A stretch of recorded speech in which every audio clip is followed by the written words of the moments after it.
शिवसैनिकांची भूमिका काय आणि कितपत योग्य आहे? काय झालं मागाशी मी आपल्याशी बोललो ते चालू करत आहे का आम्ही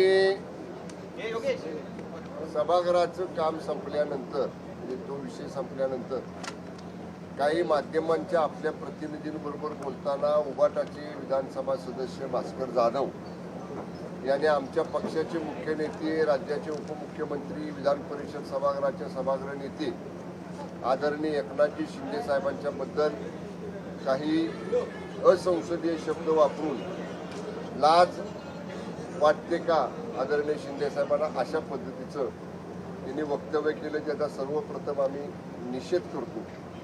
आणि तुम्हाला एक मला व्हिडिओ माध्यमाला दाखवायचा आहे. माझी विनंती आहे, जर आपण काही चॅनेल्स ऑनलाईन असतील तर तो लगेच दाखवा, किंवा तुम्ही नंतर हे ऑन एअर देणार असाल तर आम्ही तुम्हाला मुद्दामून हा व्हिडिओ दाखवतो. जे उबाटाचे सदस्य भास्कर जाधव आता मोठ्यानं बोलून सभागृहामध्ये खूप मोठा आव आणत होते. एकेकाळी आत्ताच्या उबाटाच्या युवराजांच्या बद्दल भास्कर जाधवांनी काय स्टेटमेंट केलेलं आहे आणि त्यांचं कशा पद्धतीचं त्यांचं उल्लेख केलेला आहे याचा व्हिडिओ आमचे सन्माननीय मंत्री महोदय आशिष जयस्वाल साहेब आपल्याला दाखवतील. या मध्ये ऑन करा आवाज आवाज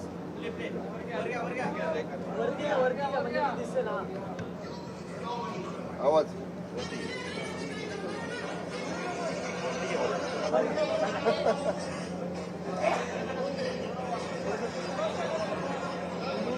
आवाज आवाज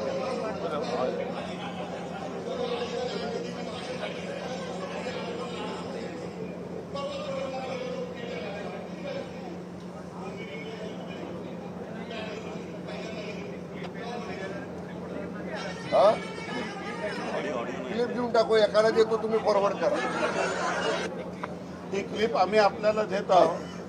ज्या पद्धतीचं निष्ठा दाखवण्याचा प्रयत्न होत आहे शिवसेनेच्या प्रती, स्वतः राष्ट्रवादी काँग्रेसमध्ये गेल्यानंतर जेव्हा त्यांचा मासा मेला म्हणून जेव्हा अवमान झाला होता आणि तेव्हा जेव्हा त्यांना बाहेर काढण्यात आला होता, त्यानंतर त्यांनी कशा पद्धतीचे वक्तव्य केले आणि कशा पद्धतीने त्यांनी टीका केली.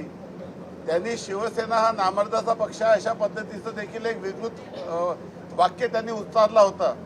काही व्हिडिओ आम्ही आपल्याला या ठिकाणी देत आहोत आणि त्यामुळे लक्षात येईल की हे जे नाटकं या ठिकाणी सुरू आहे आणि निष्ठा दाखवण्याचा प्रयत्न सुरू आहे, खऱ्या अर्थाने त्याला काही अर्थ नाही आहे.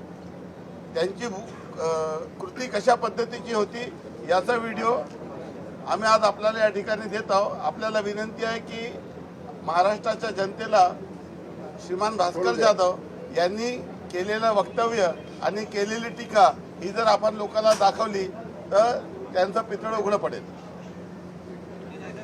एकच मिनिटं, थोडंसं आमचे सहकारी मंत्री महोदय आशिष जयस्वाल साहेबांनी ज्या माशाचा उल्लेख केला, कदाचित जे आम्हा लोकांना माहिती आहे ते मासा प्रकरण काय आहे, पण तुम्हाला थोडंसं जरा विस्तृत सांगावं लागेल, त्याच्याशिवाय तुम्हाला संदर्भ आहे, बरोबर ना?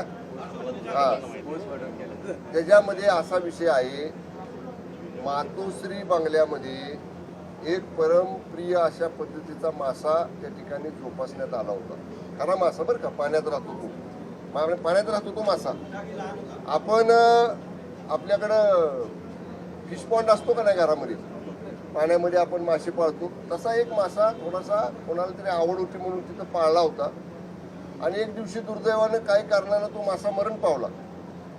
आणि नेमकं त्या दिवशीच आज जे मोठ्या आवाजात उबाटाचे भास्कर शेठ जाधव आदित्य ठाकरेंच्या बाजूने बोलतायत, तेच भास्कर शेठ जाधव त्या ठिकाणी गेले होते मातोश्रीवर. पण तिथं ते मासा मेल्यामुळं वातावरण दुःखी होतं, त्यामुळं त्यांना बाहेर काढण्यात आलं. आणि आत मृत झाल्यामुळं मासा मरला होता, पण तडपडत बाहेर भास्कर जाधव आली होती. ही अवस्था भास्कर जाधवांची तिथं झाली होती, हे आम्हाला सगळ्यांना माहिती आहे. भास्कर जाधवांना आमचं एकच सांगणं आहे, आम्हाला खूप गोष्टी सांगता येतात, आम्ही एकेकाळी एकत्र होतो, ठीक आहे, तुमचा विचार आता वेगळा आहे, आमचा विचार आता वेगळा आहे, पण तुम्ही जर आमच्या नेत्याबद्दल लायकीन वगैरे असे शब्द काढाल तर त्याच्या 10 पट पुढे जाऊन आम्हाला सुद्धा बोलता येतं. एवढं फक्त भास्कर शेटनी लक्षात ठेवा. कुणी कुणाची नाच काढली म्हणण्यापेक्षा ज्यांनी बॉडी बॅग घोटाळ्यामध्ये पैसे खाल्ले, ज्यांनी खिचडी घोटाळ्यामध्ये पैसे खाल्ले, ज्यांनी मिठी नदीच्या गाळामध्ये पैसे खाल्ले, त्यांना लाज वाटली नाही का त्यावेळी? ह्याचं उत्तर देऊ द्या भास्कर जाधवाने अगोदर. आमच्या नेत्यांकडे एक बोटं दाखवताना 4 बोटं तुमच्याकडे आहेत एवढं लक्षात ठेवा म्हणावं. त्यामुळं आमचं शिवसेनेच्या वतीनं त्यांना स्पष्ट सांगणं आहे, आमच्या नेत्यांच्या बद्दल ठीक आहे, तुम्ही आम्ही आमदार आहोत, आम्ही मंत्री आमदार आहोत, आमच्याबद्दल एकमेकांबद्दल तुम्ही बोला, आम्ही त्याला उत्तर देऊ. पण जे आमचे नेते, ज्यांना आम्ही नेता मानले, ज्यांना महाराष्ट्रानं शिवसेनेचा मुख्य नेता म्हणून स्वीकारले, मतदान करून लोकसभा विधानसभेच्या निवडणुकीत जनतेनं त्यांच्या नेतृत्वावर शिक्कामोर्तब केलाय, त्या आदरणीय एकनाथजी शिंदे साहेबांच्या बद्दल जर इथून पुढं भास्कर शेठ जाधवांकडनं किंवा उभाटाच्या कुठल्याही व्यक्तीकडनं जर अशा पद्धतीचं जर काय वक्तव्य केलं गेलं तर आम्ही मंत्री आहोत, आमदार आहोत, हे आम्ही बाजूला ठेवू. आम्ही वंदनीय बाळासाहेब ठाकरे साहेबांचे शिवसैनिक आहोत. आमच्यातल्या शिवसैनिकाप्रमाणे मग त्याला जसंच तसं आमच्याकडनं उत्तर दिलं जाईल. सभापतींच्या दालनामध्ये उद्धव ठाकरे आणि मुख्यमंत्री चर्चा चालू आहे. उपसभापतींच्या दालनात एकनाथ शिंदे आमदारांशी संवाद साधतात. नक्की काय चाललंय? कुठं चर्चा सुरू आहे कोणाची? उपसभापतींच्या नाही, उपसभापतींच्या दालनामध्ये ब्रीफिंग घ्यायसाठी माननीय एकनाथजी शिंदे साहेब बसले होते. कारण माननीय शिंदे साहेबांच्या दालनामध्ये खाली प्रचंड व्हिजिटर्सची, आमदारांची, भेटणाऱ्यांची गर्दी असते. साहेबांना काही विधानसभेच्या आजच्या आणि उद्याच्या कामकाजा बाबतीतनं ब्रीफिंग घ्यायचं आहे. ते ब्रीफिंग ते घेत आहेत तिथं. त्याचबरोबर काय आमदार आपले विधिमंडळातल्या पक्षासाठी कामासाठी साहेबांना भेटत आहेत. आता माननीय मुख्यमंत्री महोदयांची आणि उभाटाचे नेते उद्धव ठाकरे साहेबांची बैठक झाली का नाही, भेट झाली का नाही मला माहीत नाही. माहिती घेऊन सांगतो. ओके, तुम्ही बोलताय ये साहेब हनी ट्रॅप का ये बोल नाही यामध्ये अगोदर यामध्ये मला स्पष्ट करायला हवं आहे, भास्करराव जाधव विधानसभेचे विरोधी पक्ष नेतेपद मिळवण्यासाठी मातोश्रीला खुश करण्याकरिता त्यांचा चाललेला हा खटाटोप आहे, दुसरं काही नाही. हे माननीय वंदनीय बाळासाहेब ठाकरे यांना सोडून गेले, हे शरद पवार साहेबांना सोडून गेले. मग आता विरोधी पक्ष नेतेपद मिळवण्याकरिता ह्यांनी जे आता मातोश्रीची चाकरी करतायत हा त्यांचा त्याच्यामध्ये प्रयत्न आहे. एकंदरीत सभागृहामध्ये मला सगळे नियम माहिती आहेत हे भासवायचा प्रयत्न करायचा, दुसऱ्या बाजूला अध्यक्ष महोदयांचा अपमान करायचा, बाहेर येऊन माननीय उपमुख्यमंत्री आणि आमचे मुख्य नेते, शिवसेनेचे मुख्य नेते एकनाथ शिंदे साहेबांचा अपमान करायचा. अशा पद्धतीने त्यांची निष्ठा गेली अनेक वर्ष महाराष्ट्र राज्याने पाहिलेली आहे.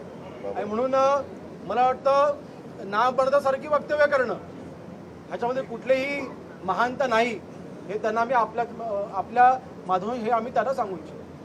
विषय मला वाटतं आज माननीय शंभूराजे देसाई साहेबांनी जो व्हिडिओ दाखवलेला आहे, आशिष जयस्वाल साहेबांनी जो व्हिडिओ दाखवलेला आहे, आदित्यजी ठाकरे यांचा मांजरीमधनं आवाज काढून त्यांची थट्टा करणारे हे त्यांचे निष्ठावंत आहेत, भास्कर जाधव आहेत, हेच भास्कर जाधव आहेत. मग आता आदित्यच्या बाजूला बसून मग त्यांना तो आवाज आठवत नाही का, मग त्याने त्यांची केलेली मिमिक्री आठवत नाही का, हा आमचा त्यांना प्रश्न आहे. म्हणून मला वाटतं आपण विरोध करा, एखाद्या शेवटी आपण विरोधी बाकावरती बसलेला आहात, विरोध करणार ठीक आहे, आपला तो अधिकार आहे. परंतु अधिकार बजावत असताना जर का पाचवी सोडून जर का आपण टीका केली तर मात्र आम्ही सहन करणार नाही. विषय निवेदन करायला वरच्या सभागृहामध्ये सांगितलेले सभापतींनी, नक्की काय विषय आणि त्याच्या गोष्टीचं किती गंभीर आणि माननीय सभापती महोदयांनी जर का निवेदन करायला सांगितलं असेल तर सरकारच्या वतीने निवेदन करण्यात येईल. परंतु विरोधकांकडनं एकही पुरावे या बाबतीत कुठलेही दिले गेलेले नाहीत.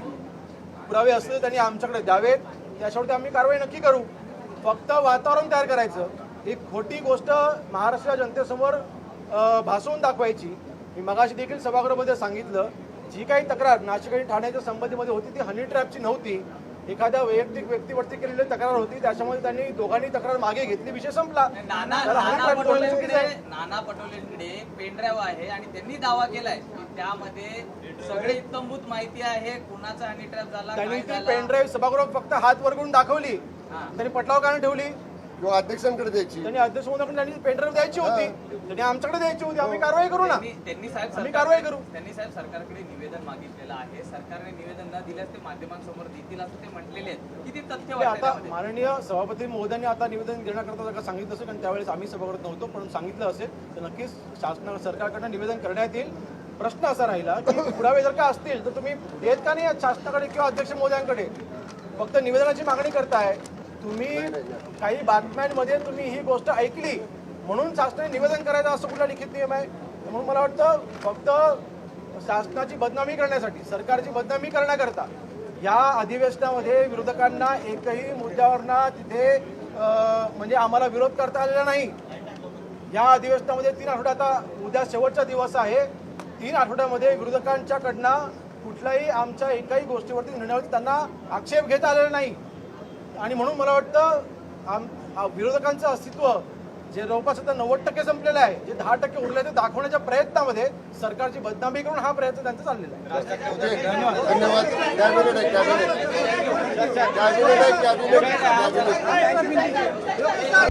आता isakal.com आहे देशातील नंबर 1 ची मराठी न्यूज वेबसाईट. प्रत्येक अपडेटसाठी isakal.com ला नक्की भेट द्या.